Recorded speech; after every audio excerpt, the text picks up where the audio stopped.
Welcome back to Tag Team, the Pokemon Trading Card Game's premier podcasting duo. My name is JW Krewall, and I say duo today because we are without Riley. It's me and Andrew Mahone on the cast today. Andrew, how you doing? I'm chilling, man. I'm doing great. Just tested some Paradox Rift on stream with Jesse, so that was a lot of fun. And I'm doing some Gym Leader Challenge testing tomorrow. So back-to-back tabletop days on stream. Tabletop's the most fun content to produce for me, so I'm having a blast with that.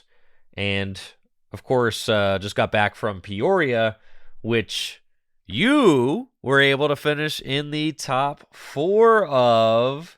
So major congratulations are in store for you, sir. Yes, thank you so much. Yes, we'll be talking about that on the cast. I mean, it's fine to, I felt like last season I was sitting on the sidelines watching, you and Riley had some pretty deep runs. Nothing comparable, but, some top 8s, top 16s. No hardware to speak of. But yeah, I did see that you're so proud. You tweeted out a picture of your hardware with almost no context, I think, just a flex. Just engagement, just for the engagement. And it did all right. It did all right. So, but I felt like last year you guys were, I was the one kind of being the cheerleader and really, hey, good luck in the, winning in for top 8 or, best of luck in the final set, best of luck in day 2. It really felt like that. I wasn't disappointed necessarily in my performance last year. I felt like I performed really well. I was day 2ing a lot of regionals, but I just never had those spikes that I felt like some of the other members of our team had. So it was good to validate that I'm not washed and get a nice finish. Yeah. And that's the thing is playing the Pokemon TCG. I mean, it does require a lot of kind of faith and perseverance. You have to believe that you're playing at the level that is required to do well in order to do well. I mean, you have to continue to believe that you're at that level, even if things just aren't buffing out. There's a lot of things that need to go right in order to produce a tournament spike. And even, I had a very solid season last year. Yeah. And, it seemed like top 32s and top 16s were just coming easily and just whatever. Right. And that is, if you take a look at my last 2 regional performances, you realize those are not to be taken for granted, right? No, absolutely not. And, and it's fun to kind of flex a little bit, right? It's kind of fun to have that, to bask. But just as easily, the next tournament that I go to, it could be a very much, a 4-3 flame out or 0-3 drop, that kind of situation where it's just doesn't go right, hit bad matchups, and ultimately find myself on the outside looking in. So I'm really happy that this tournament went the way it did. You spoke a lot about luck, and we have a lot to talk about in that regard, especially as it pertains to a deck list. That is one of the primary questions. I posted on Twitter a picture of the deck list and I said, don't ask questions. And naturally I got a handful of DMs saying, hey, this deck list only has 58 cards. What's the deal with that? And I assure you, dear listener, that will all be answered in today's by cast, the end of this podcast. Now, before we get into the tournament run, obviously I want to talk to you about your tournament run. We've got the entire cast to talk about that, but I do kind of want to set the stage a little bit more. Yep. I think a lot of people want to know kind of, the group had come to a consensus on Miraidon heading into this tournament. Even more than that. Sure. Even more. I mean, because even talking about I'm just so happy for you getting the finish. But there's more to talk about when it comes to you, and I think maybe I'm in a better position to be able to kind of point things out that might be interesting to people that they might not know about you as a tournament competitor, right? You're a 2-time regional champion. You're a you're a 0-time regional top 8 or top 4 finisher. No, that's not true. That's not true. I have a modern day that might be true if you're talking about modern day. Not that I could find on Limitless. Okay. I have this would have been my 6th regional top 8. So this is a fun fact. Your 6th? You want to hear? I don't even know that about you. I didn't know you had ever finished in a regional top without winning. Yeah, well, okay, so there's a few. So there's let's see. So the first regional I ever attended, yes, that was a top 8 finish. I finished in the top 8. I was actually one bench spot away from top 4. But that was fun. That was 2011. That was my second official tournament ever. With an archetype that I created, Magnezone Vileplume, from Heart Gold Soul Silver, so 2011. And yeah, that was a fun tournament. Second tournament ever, first regional.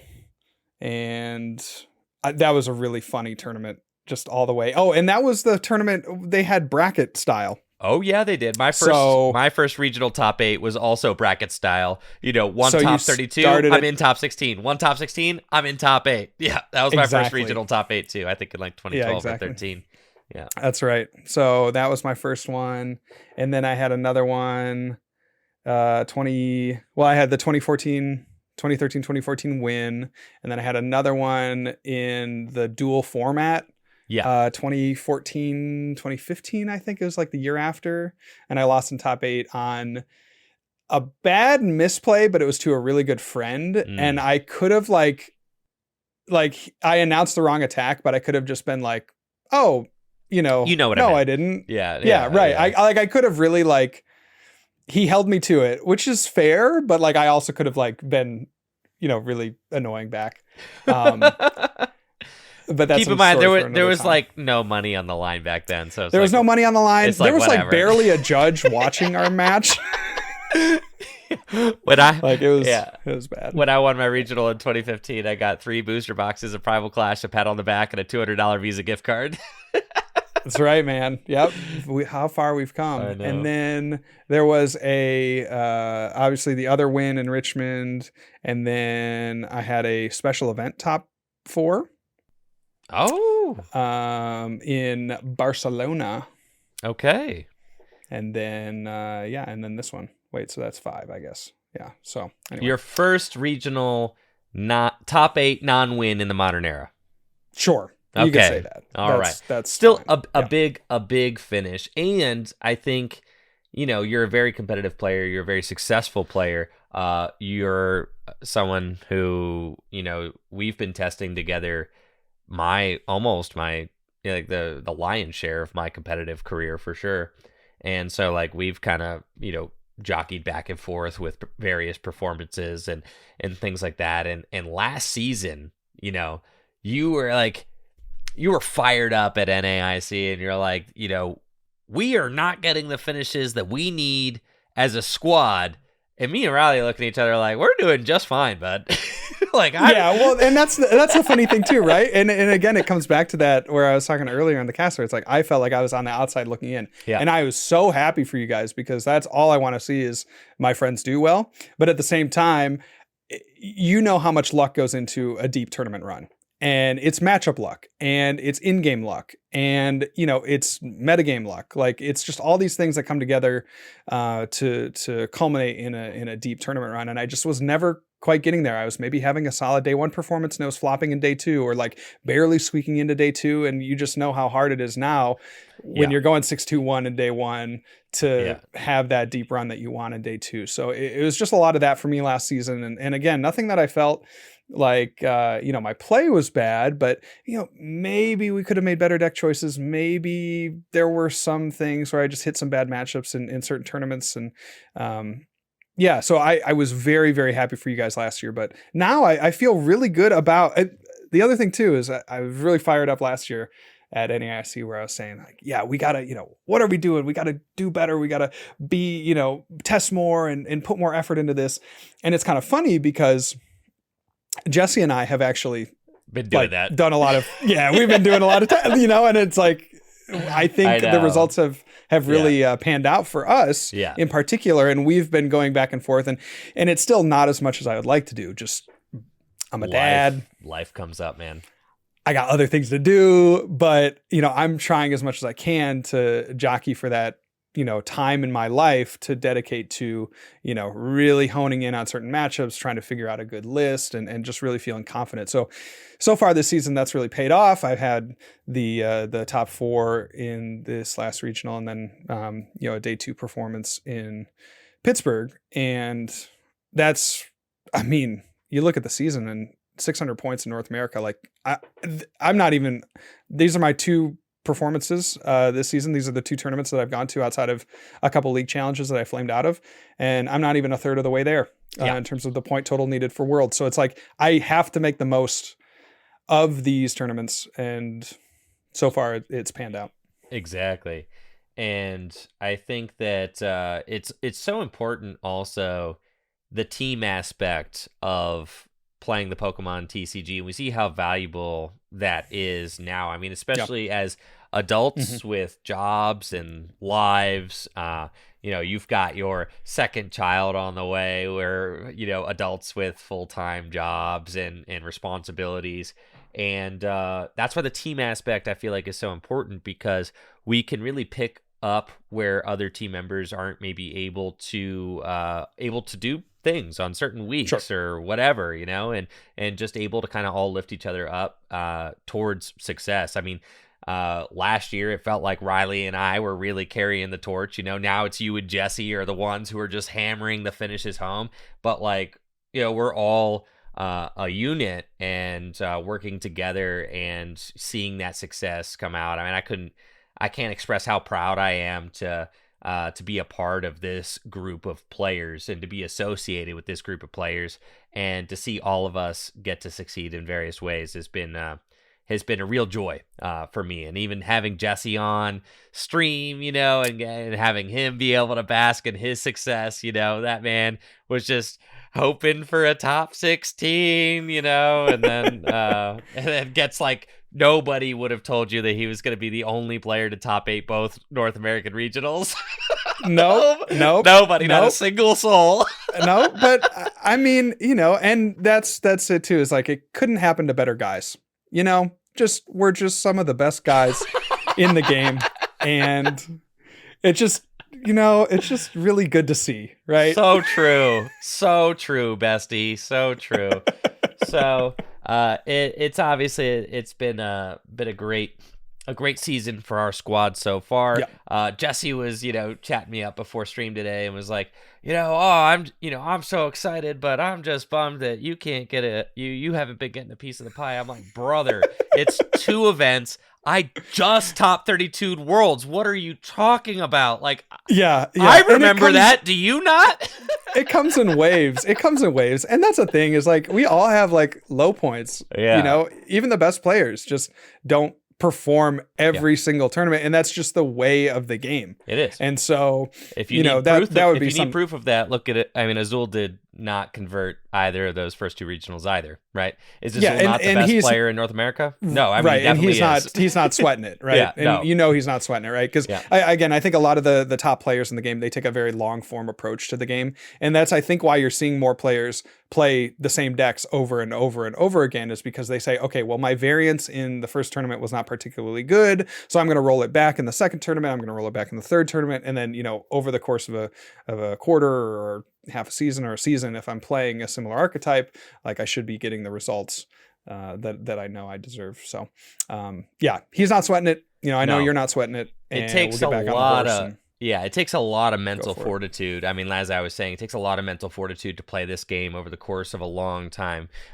Being a career Pokemon player, which I think we qualify as now, just someone who is just season in, season out, we're here. It takes a lot of mental fortitude. It takes that short-term memory in certain situations where you have to just kind of not sweat the small stuff and kind of be able to brush off, some bad beats and then just, carry on as if nothing happened to the next. But then you also need long-term memory in some situations where when you're fishing for proof that you still got it, you're like, remember that? Yeah, I can still do that. Right. Yeah. So And like, and this was a great, example for me, right? Because exactly. it gives me just a little bit of like, and it encourages my spouse, like, hey, honey, I just won $5,000. Like, hey, maybe this gets me another, season, right? Like, there's that encouragement too. That's really nice as well. It really, really is. So I think that's, all of that feels like that is kind of the context of these back-to-back finishes for our team. Jesse's finalist appearance Yeah. with Miraidon at Pittsburgh. You and Riley both finishing in day 2 of Pittsburgh as well. And then this is one of the only times we've had 2 members of our squad finish in top 8 at the same time. We have definitely had it happen before. We had a very strong performance with the Rowlett Nolan Executor deck back in the 2020 season, with you and Zealy in top 8, me at like 10th place, Brady at 30, top 32. I mean, we were all right there. But this definitely feels like one of those times where our team is just really locked in and aligned and kind of firing. And on all 6 another cylinders. funny story, speaking of Zealy, I go to sit down for my round 8 at 6-1, and who sits next to me but Michael Zealy. I hadn't seen him the entire tournament. I didn't know if he was, because normally he, decides, between vending or playing, and it feels like 50-50 at times. I had no idea he was even at the event. And he sits down next to me, and he's like, and I'm like, hey man, what are you doing here? Like, I thought he was just playing a prank on me. And he's like, yeah, I'm 6-1. I'm like, what the heck? Yeah, dude. Where were you the entire day? So Zealy got top 64 as well. So again, like another, of the 4 players that attended the event with roughly the same list. And again, we'll talk about lists, but of the 4 players, 3 of us were at day 2 and then 2 of us were in top 8. That's as good of a result as you could expect collectively from any testing group. Absolutely. To see, to close out day 1 and have you guys at 7-2, 8-1, and 8-1 respectively, Zealy at 7-2, and both you and Jesse at 8-1 was absolutely mind-boggling. I mean, to have 3 players at that high of a point threshold was absolutely nuts.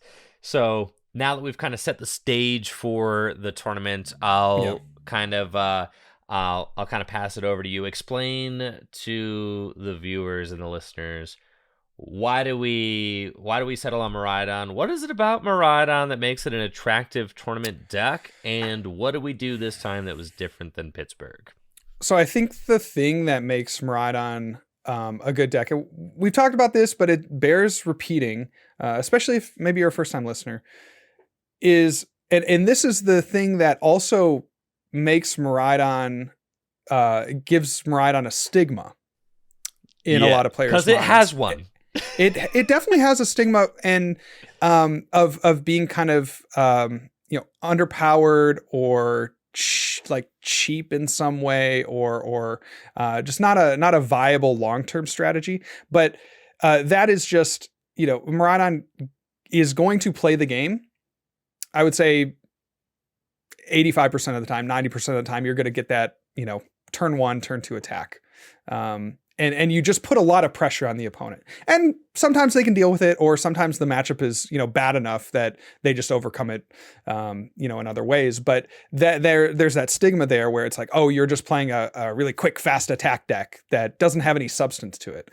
And I think on the one hand, that's somewhat true. Like, I think of all the decks that I ever played in my time in the game, like, is Miraidon the most skill intensive? No.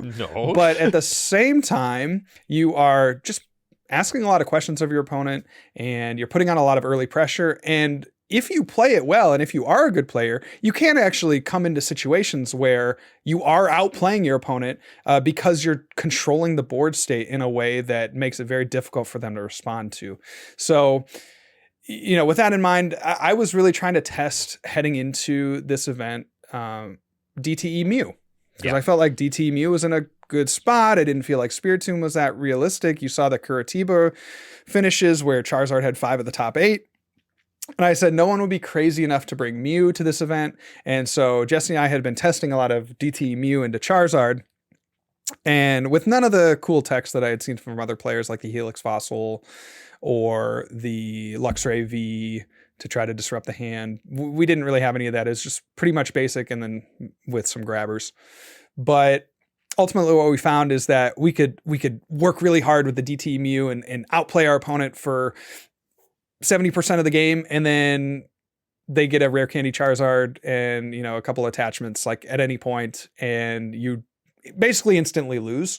And it just felt so bad to play into that matchup. And we figured, okay, Charizard's going to be a top 3 deck, and if it performs like even a quarter as well as it did in Brazil, then that's just not going to be a metagame that we would like to run the list for DT Mew that we had into that buzzsaw of Charizard that we expected.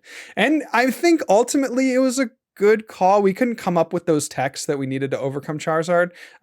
So if we were to play DT Mew, I mean, Charizard was 15% of the field. It was the number one deck. We were kind of thinking, you know, maybe like 10 to 14%, but like 15% of the day one field was Charizard. So I think ultimately a good call for us in the end, just again, without any kind of tech. So settled on Miraidon, felt pretty good about that. We were deciding between path and no path, and I think Charizard really played a factor in deciding the path version, because I think with path, you know, you look at the ability decks that you would want path against, and primarily it's Charizard. I think secondarily it's like, oh, you want path against Mew, but ironically path Miraidon is worse into Mew than no path Miraidon, because you don't get access to the Drapion, and the Mew decks will path you.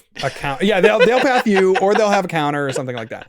Yeah. And then another matchup that we preferred to have path into was Turbo Lost Box, because sometimes there are situations where you know, against the Turbo Lost Box player, if you can go and get your path early, you can shut down their Greninja, and that can really stymie their draw.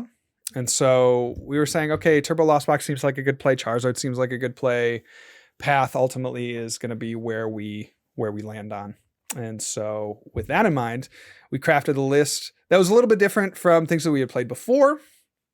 At Worlds, we had played one Arven, and that's kind of a good card. Like, I'm warming up. Like, I really wasn't super hype on the one Arven at Worlds. It felt like a vestige of a list that had Lumineon in it.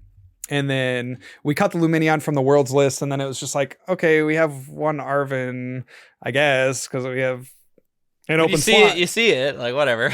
Like I mean, it's good when you see it. Yeah, right. Yeah, it can't hurt. Exactly.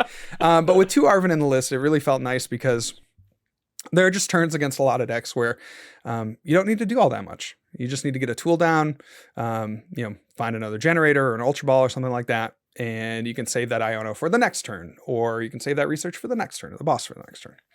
So we settled on two Arven. That was kind of a big differentiating factor of the list that we played. And then we had 3 path on the list. I know you really wanted 4. I was a little cool on the 4. Like, I think you could go to 3, and I think that it's fine. You know, yeah, it's fine. I think fine. 3 versus 4 is pretty much negligible. Yeah. And that opened up some room for some other stuff. So we played a couple of Judge, and you all played 2 Iono. I ended up cutting 1 Iono for a Mew EX. And I'll tell you what, why I cut it for the Mew EX. And I didn't tell you guys that I was going to play the Mew EX. But no, that's I was thinking, the JW secret sauce. The night before, everybody decides on the list. JW goes back, and he's lying in bed, staring at the ceiling, like, I just gotta be different. Well, you know what's funny is that's kind of exactly how it was. Like, I know, like 5 in the morning, and I'm just like sitting there trying to figure it out. And so anyway, I came up with the Mew, and the idea was, it's a great first turn starter. Like, anytime you start the Flying Peak, you're like, oh, this is the greatest thing in the world. So it's another, like, really good starter, for one. It has that draw. Yeah. Which, I mean, frankly, those 2 reasons alone are, like, cool. Like, I could see this being, like, an inclusion. And I did use Restart for, that's the ability on Mew EX. I did use Restart meaningfully, like, a number of times throughout the tournament. Sure. Like, it's never bad to have that additional draw. No. And if you get it down early, that's cool. Or if you just need that extra dig at the end of the game, then it's cool. And then the third reason that I came up with, is just for certain matchups. So like I was worried about, for no real reason, but I was a little bit worried about Mimikyu. So Mimikyu has that safeguard Knocking out ability. With Zapdos, bro. Pogo Zapdos. I mean, you could attack with the Zapdos, but I'm like, that's one thing. And then there's like, also... But what about the second Mimikyu, man? What about the second Mimikyu? That's true. I mean, it's only doing 70 damage, so theoretically you could go through 2 Mimikyu with 1 Zapdos. But the other matchup that I was really worried about that I thought could be a really popular matchup and that I didn't want to... that I wanted to improve my odds against was Urshifu and Teleon. Okay. And I did end up playing a couple of Urshifu and Teleon decks in day 1, funnily enough. But also, ironically enough, is I didn't attack with Mew in those matchups. Sure. So I don't know. Take that for what it's worth. I think I would ultimately end up cutting the Mew if I were to play this list. But maybe we can talk about that at the end. And then... yeah, I think there's the deck list story comes into play, but I think we should go over day 1 and day 2 matchups before getting into top 8, where we can reveal the issue with the deck list. The twist. Twist. Yes, a big twist. Yes, the big twist. So we all decided we wanted to play Miraidon. I think. I mean, at this point, are we being typecast as a group? I feel like there's certain testing groups all kind of like have their niche. They have their deck. I mean, Azul's group they were on Lost Box for like a really long time. Tord is going to play Gardevoir. We pretty much all know that, And at this point, it's just like, and we see that with a lot of testing groups. They just kind of really hone in on their deck, and they just feel like they figure out the best way to play the deck at the upcoming event. But, with archetypes that are just successful. And that's a funny thing about this format is that it is kind of open enough that you can just jam the deck that you like the best, and if you know it back and forth, that's going to do you a lot of favors in the games. And then there's just the RNG factor as well. So like, whatever, dude, you got to run the matchup roulette anyway, so you might as well just pick your favorite. That's right. That's right. Well, and I mean, think of another deck outside of maybe Kyogre or Lost Box that has seen the amount of success that Miraidon has both here in the States and in Japan. I mean, it's, recently, post-Worlds, has been doing really well in Japan. Yep. Obviously, we know about Jesse's 2 top 8s, my top 4. Like, I really don't think... I think you'd be hard-pressed to find, in tournament play, with a person that is competent with the deck, like a better, more consistently performing archetype. And it's crazy. I mean, you were saying it's got this stigma against it, and I think that... it's because it's a red deck, right? I mean, when you're talking about Magic the Gathering, red decks are decks that just are low to the ground and they go fast, right? And there's not a lot of like crazy combos to them or anything like that. They just are there to try and race the opponent off the board, and that's the strategy. But that is a valid strategy, and it is in trading card games. It is a very valid strategy, and it's one that I feel like people just discount for whatever reason, with Miraidon. I don't know what it is. It's got like low to the ground, fast attacks. It's got beefy HP, and it's got late game sweep potential with like late game one hit KO potential. I feel like it really does have, it has a lot of versatility to it. But anyways, let's talk about your day 1 Swiss run. You finished with a record of 8-1. How did you get there? Absolutely. It was... I don't want to be like, if you're one of my day 1 opponents, okay, don't say it, bro. And you're listening to this, don't say it. Just like I'm going to use coded language. I know what you're going to say to make sure that it's never attached to any specific round. But on the whole, my day 1 opponents in this tournament were the worst quality of player that I have played at a regional. He said it. I mean, and again, I'm gonna use that coded language, so I'm not gonna talk about any matchup in particular. Or I plan on putting this on my YouTube channel.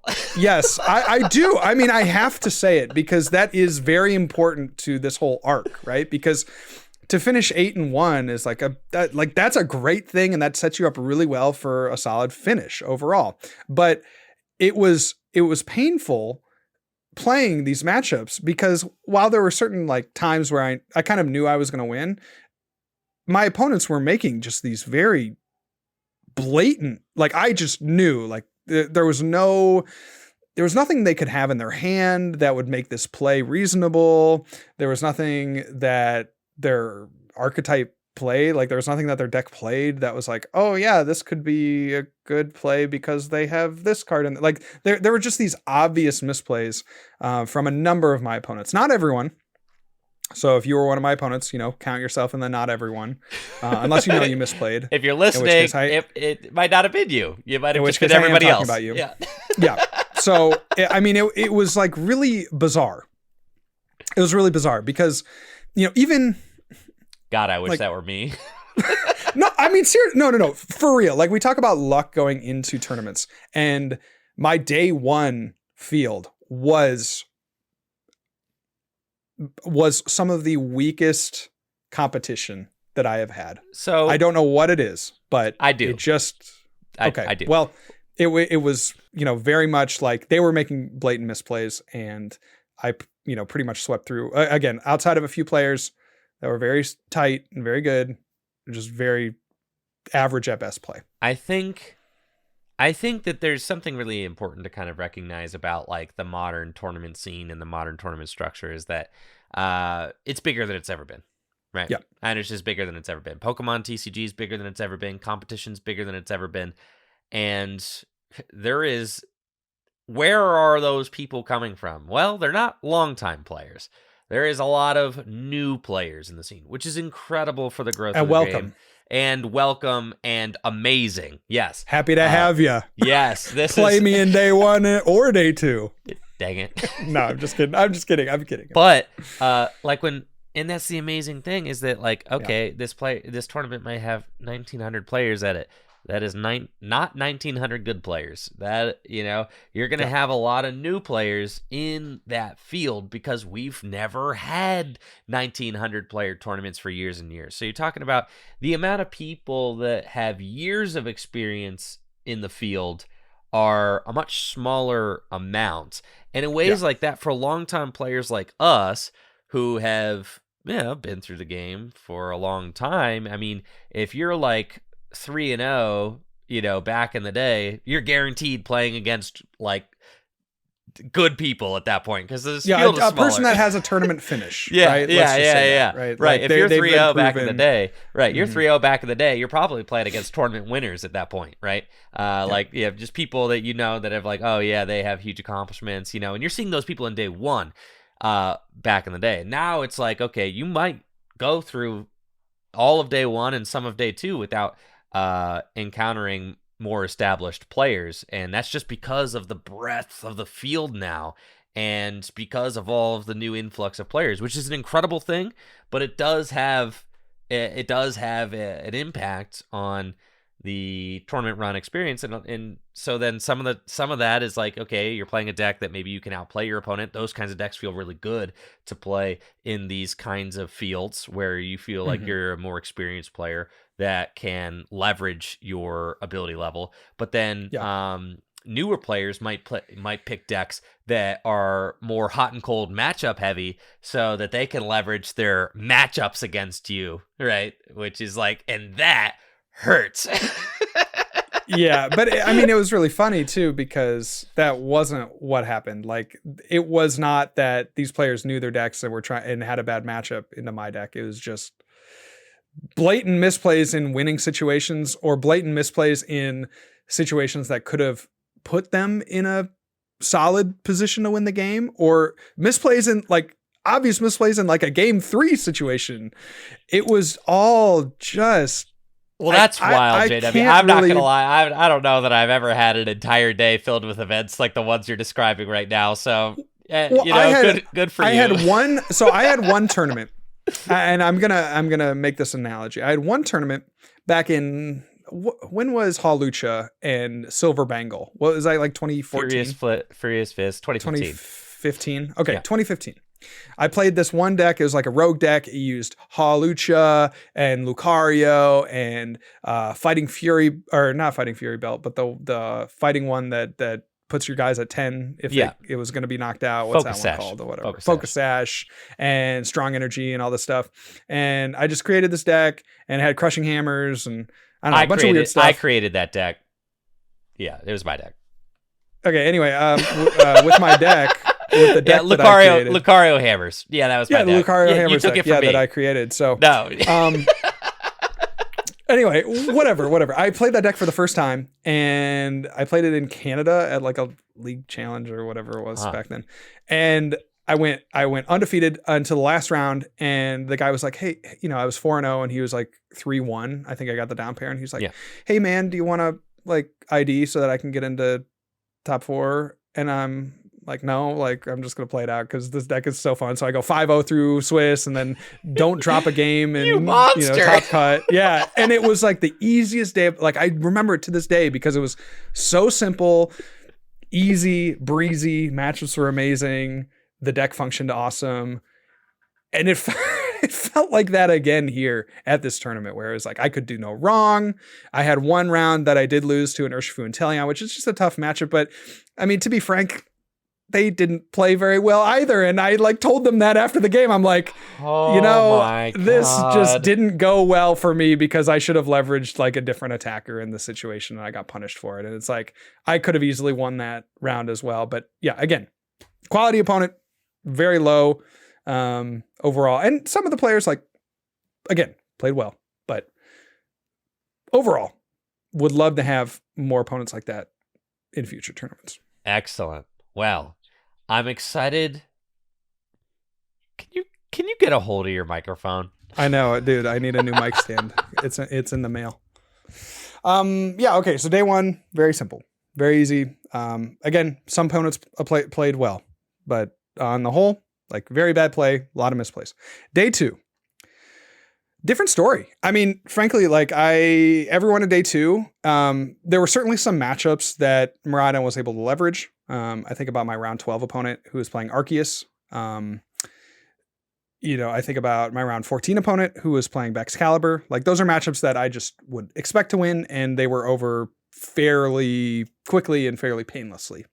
But there were a number of opponents in day two where I was just like grinding it out. So in round 10, again, I'm 8-1. In round 10, I played Terrence Miller, who was playing a Lost Box with Radiant Charizard deck. And that's a tough one. It just, there's no real way around it because you can't boat race them like the Lost Zone box decks where you're trading two prizers. Yeah.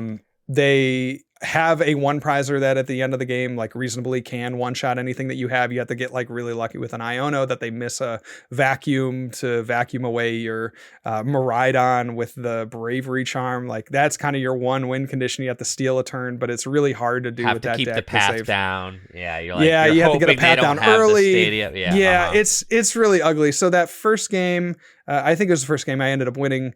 Pretty long game one, and then he just smoked me in game two, and then we were coming down to the wire in game three, and I was just able to, time was called, and I was able to finagle a tie because he had attacked with his Radiant Charizard, and then he wasn't able to switch it out, and it just ended up being a tie, and I was just really happy to come away with that, because after you start 8-1, you actually have a fairly large leash in day two. Yeah.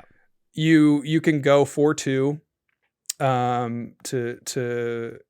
would be 36 points. You could go 3-1-2. So a tie after an 8-1 record is very reasonable to take. And so I came out of that, especially against your bad matchups. I'm like, cool. Okay. That's, totally fine. Like no big deal. Fine. Yeah. Yep. No sweat. Like feeling good, especially again, after that great day one performance. So then in round 11, I played against a double Turbo Mew. And this is just a matchup that's very bad for Miraidon. I would say it's maybe like 70-30, if not worse. But with them, it's the paths are like, if they go first and they get a turn one path, that's usually the death of you because we didn't play any way to get around a path, though we played path ourselves. And they always have, well, I say always, but they have a lot of ways to get around path, be it their Lost Vacuum or flipping heads on a Cram-O-Matic. And what needs to happen in that matchup is they just need to get kind of a slowish start, and then you need to put on a lot of pressure and just overcome them. And that's exactly what happened there. Round 12. Crazy, bro. I know. It was, I mean, you have to get lucky, right? You have to get lucky. Stream, bro. Couldn't be me on stream getting sauced. But that's the thing. You were close. Like if you watch back those stream matches, and there maybe was like there was maybe a few things you could have done to like maybe increase your percentages a little bit, but like overall, like you were down to the last, last turn there against your stream matchup. And then in round 10, played an Arceus deck that I won in about 10 minutes, which was really cool because I got to just kind of walk around and watch everybody else. That's a big plus of playing Miraidon. Round number 13, another bad matchup. So I was playing against Raymond Long, who ended up winning the entire tournament with Lost Box Kyogre. And this is a matchup that I don't like to play it, but I respect the matchup. Like I think it can be kind of fun. Like it can be very back and forth. And it can. The issue with his deck was that he was playing the Zamazenta. And so that was really hard to deal with. And that was different from And that was different from Andrew Estrada's list. Yeah. So he was playing the Zamazenta. And the interesting thing about that is like, they just need to get a Zamazenta within the first 3 or 4 turns. Like at any point, it could be after you take that first knockout, and then they just go down to 4 prizes, or at least this was what he tried to do. He just went down to 4 prizes, like pretty much immediately. As soon as he got the combo up, he just did it. And then beyond that, you don't even have to set up like Sableye. He's just going for Kyogre. Anything. That's it. You're just going for Kyogre. All and you have effort into Kyogre. Yeah. Yeah, you maybe have 2, 3, 4 turns potentially to get there. And so that's kind of what happened. Game 1, I won a really long game 1 again. And well, I say long, but it was maybe like 20, 25 minutes. So I'm like, okay, there's no way. You what? You just got done telling me this matchup's tough. How did you won? Yeah, it's really hard. Well, it's a lot of this like little stuff. It's like getting a path on their Greninja. And then he had to make a play where he had to load up a Kyogre before he could attack with it. And he I think it was like he had to load it up and then he had to Pokestop and then he needed a switch card and he missed a switch card. Or it was something like that where he had to get a Kyogre up, but he didn't have a way. He had to power it up before he got it active, before he had a guaranteed way to get it active. So he has to get the energy out and onto the thing, then Pokestop. Yeah. Right. It was like something like that, where it was like kind of awkward for him. And I just remembered that's how I won, where it's like, okay, I boss up the Kyogre and take a knockout. And then, and it just kind of falls apart from there. And so that was about 20, 25 minutes. And I'm like, okay, we can probably finish a game 2. And I'll just kind of see where I feel after, we'll play this out just, because again, a tie in this matchup, I'm taking that 99% of the time, because that would mean that I just have to win one of my last 2 rounds to make 35 points, which would put me on the bubble for top 8. So I'm cool with the tie.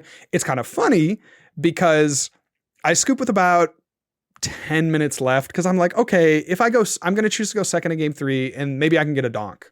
Yeah. And it's really funny because I almost do. And he's stuck his first turn. I think he goes Zamazenta attach pass with no bench Pokemon, and it forces me to get a Miraidon because the Zamazenta you can't Raikou it because it has 160 and he's got no bench.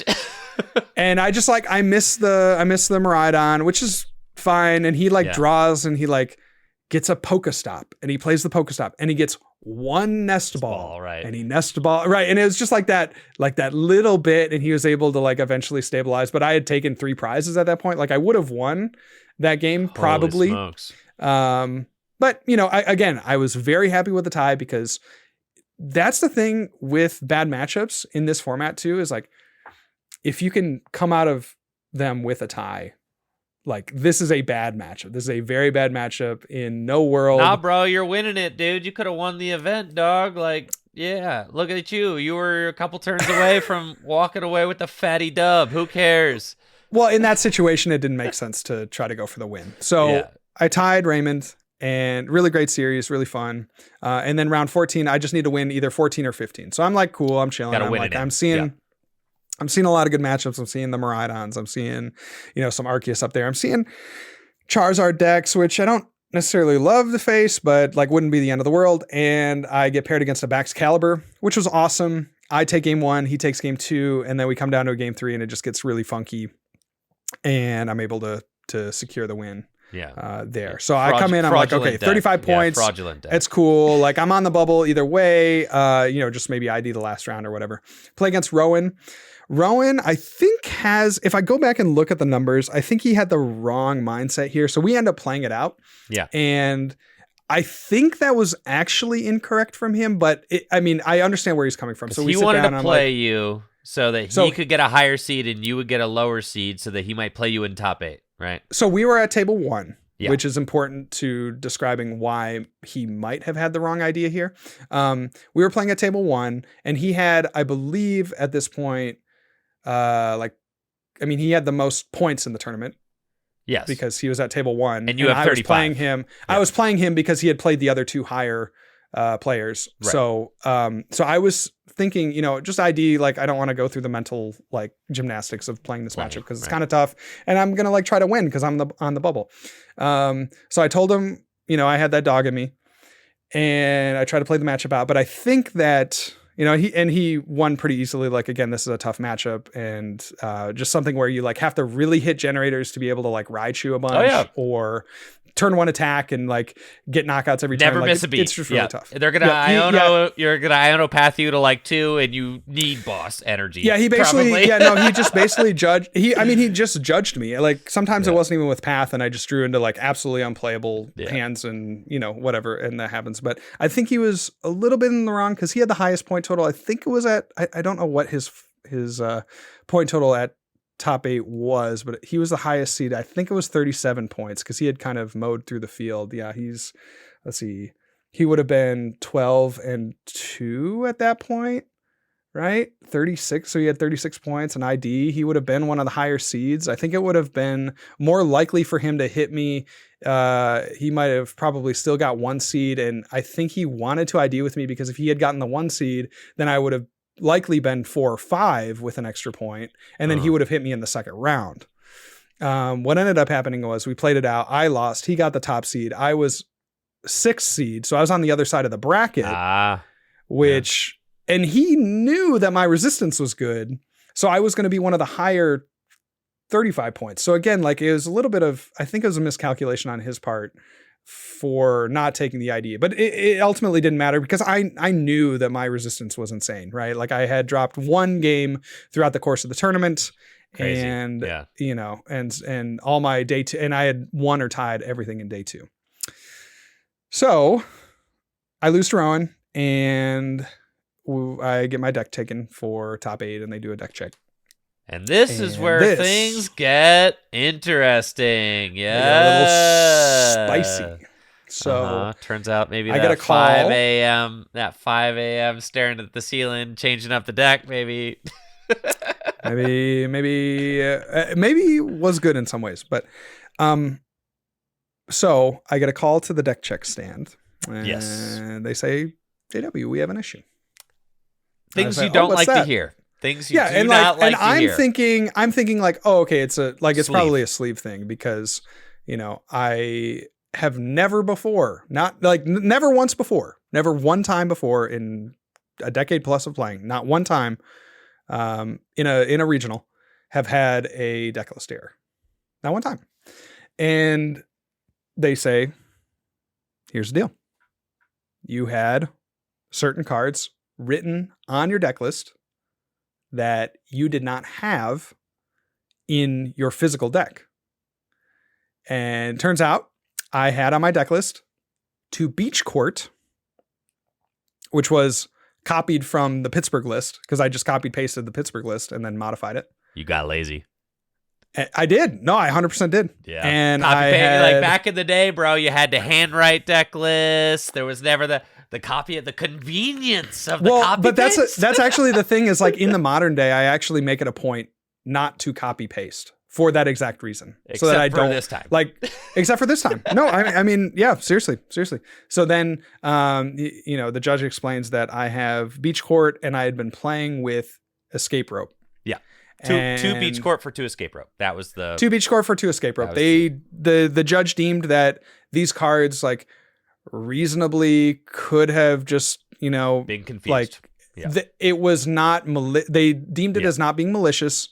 Certainly they could have taken it to a DQ. They could have, but I think what you have going in your favor is that nobody in their right noggin is playing 5 stadiums. Like, bro, well, and that's the other thing, right? It's like it's not necessarily like nobody's doing good. That. No. Yeah, it's not necessarily good, and it puts me in most matchups, and like most of the time, it puts me at a disadvantage. So ultimately, they de-escalated, or I don't know what like the official ruling would be, but they said, okay, we're going to give you a game loss in top 8. It could have been a double game loss, could have been a DQ, I suppose, but they gave me a game loss in top 8, and they made me switch out the cards that I had been playing with the cards that were in my actual deck list. So I walk into top 8 in a Miraidon mirror against Jesse with an inferior list, in my opinion. It turns out that potentially the beach courts could be a little bit better because if Jesse paths turn 1, then now I have an out to path. And that... but you also have no rope. Like, God. I know, but I also have no rope, right? So it's like there's pluses and minuses. Like, I don't know. It's kind of a weird situation. So anyway, I smoked Jesse in 2 games. Yeah. Long story short. I know. I called you before this, and I was like, all right, you're in top 8. Let's go. And you're like, yeah, well, here's the deal. I'm going in with a 1 loss already. Well, no, it was so funny because... This is how the conversation actually went. Yeah. You call me and you're like, oh man, I'm so sorry about what happened. And I'm like, what are you talking about, bro? Like, what happened?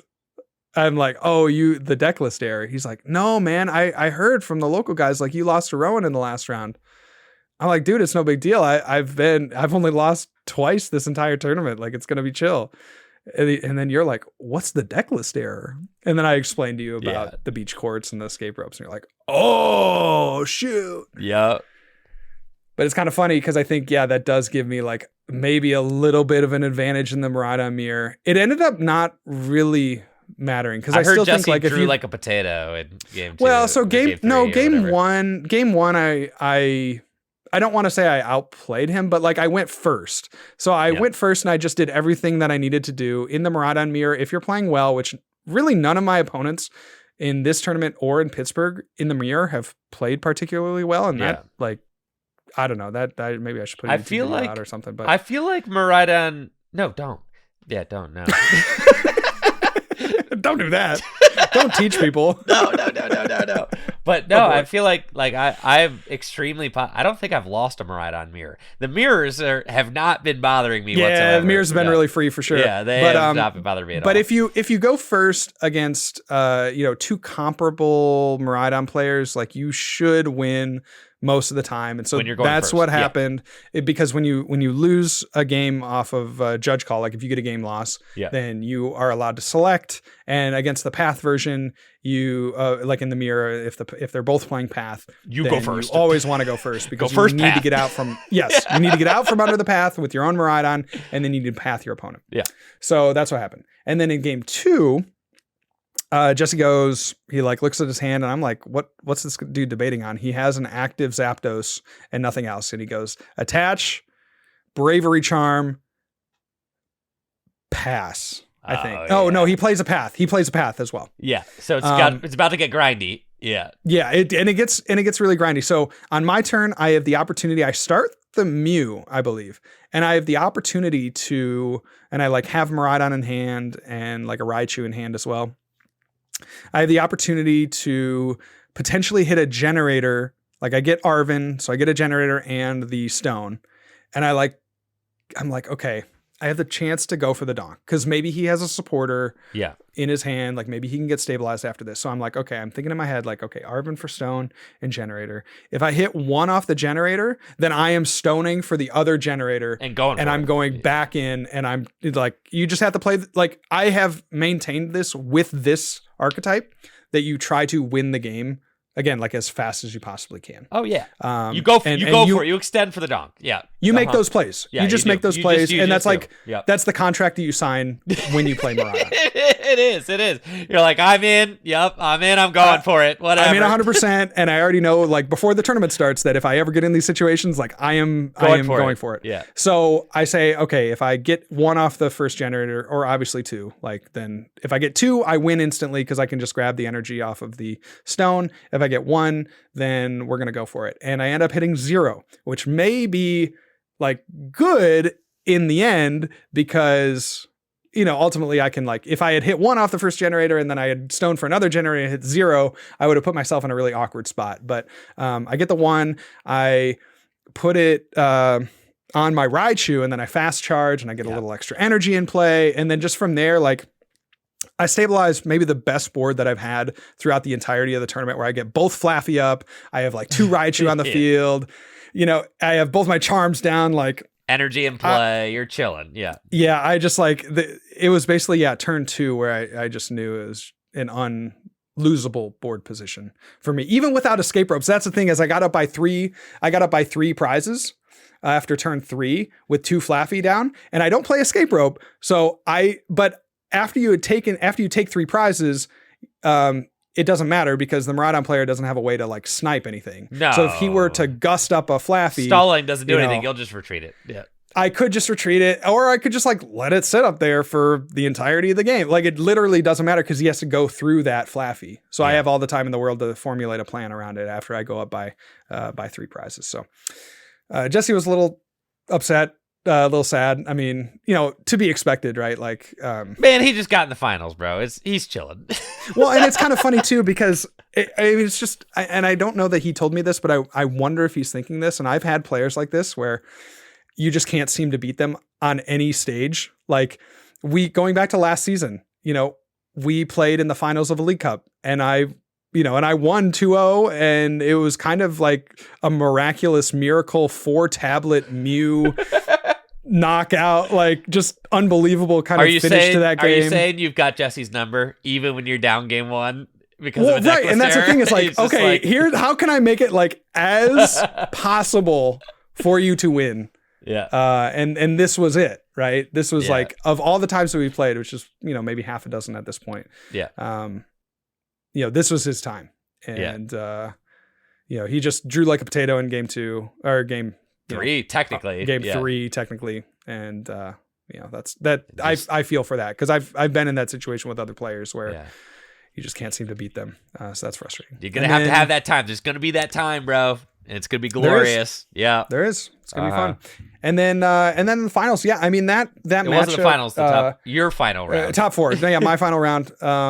That was not a good display of what the deck could do. I was watching you on stream. Yeah, it was, and turn 2 of game 2, I had to turn it off. I couldn't watch. Yeah, no, it just went really. Yeah, it just went really bad. Well, I mean, even game 1, like, I knew I had thrown game 1, like, I Arvined for the tool, and what did you do, bro? I was like, he Arvined and only got one thing, and then I think you did like a 1 overhand. You're like, and then you didn't get anything, and I was like, they must have told him. Yep, the judge was like, "Oh, you're shuffling, so you can't go back into the deck," and it's like, okay, like, I guess, you know, and it was at that point that I knew, like, okay, like, I'm, you know, again, bad matchup. Here. He had. Yep. Yeah, I'm out of here. And so, that was just, I'm really disappointed in the performance just because, you know, I think, again, it, like, kind of adds to the stigma, like, oh, the Miraidon player, like, oh, this was the quality doesn't of a even player know how that to plays play. Miraidon. Can't even he has play no Arvin. idea, like, what he's doing. Well, right, because we have Jesse in Pittsburgh who, like, doesn't die to motor before he retreats, and now we have you who Arvin's for just a yeah, it was just really disappointing, and it's like, what are you guys doing, man? I know, and it was really funny because these were not the hands that I had been getting throughout the entire. No, they were the hands that I had. Okay, they were my hands. Yeah, I got the curse of Andrew hands. Yeah, bro. I was like, he's watching you in top 4. I'm like, yeah, that's what I was getting right there. Yeah. So I haven't watched that matchup back, and I don't know if I really want to. Just again, like a little bit of an embarrassing final round for is. me, and you on know, and stream, you kind of it feels bad, right? yeah, and it's fine. Again, I'm like really proud of the tournament because I had played, you know, in my opinion, again, didn't show it on the stream, but in my opinion, played very well throughout the entirety of the tournament, like very tight play. But you get up on that stage, and I had waited, you know, maybe 45 minutes to play that round. Like you're kind of cold and you're in a new environment, and you know, I don't want to give myself excuses. Is very loud. It is. It's very loud, and like, yeah, you just, you know, I said this like on the stage. I'm like, wow, I feel like I'm having an out of body experience. Like you're just playing a certain way, and then you know, throughout 16 rounds, and then the last round you're like thrust up on the stage in this new environment, and like I like to play opposite handed, and like that doesn't, you know, it's just like all this weird stuff, and it's really annoying. So no excuse there. Played pretty bad, and I'll own up to that. But I think the most disappointing thing was that it, again, like added to the stigma. Like I really would like to have controlled the narrative, even if I had lost. No, like, no, we I don't want to liked control the narrative, bro. We want good players to not respect us or Miraidon. No, so true. You are working the script just right, baby. Yes. It's all part of the greater narrative, which is that this deck stinks and that nobody should respect it. It's a 4D chess move. Yes. See, it's all part of the master plan. Yeah, that's right. So yeah, really unfortunate. I mean, that matchup was going to be tough anyway, but just the way that it unfolded was, you know, not my finest performance, and I'll own up to that and say, you know what, on to the next one, you know, just own it. Short-term memory, and that's what I was saying. You know, you got to have short-term memory with some things. You got to be able to brush off the, you know, the stuff like that. One game on stream certainly doesn't define you as a player, and obviously you performed extremely well to be able to make it to the stage.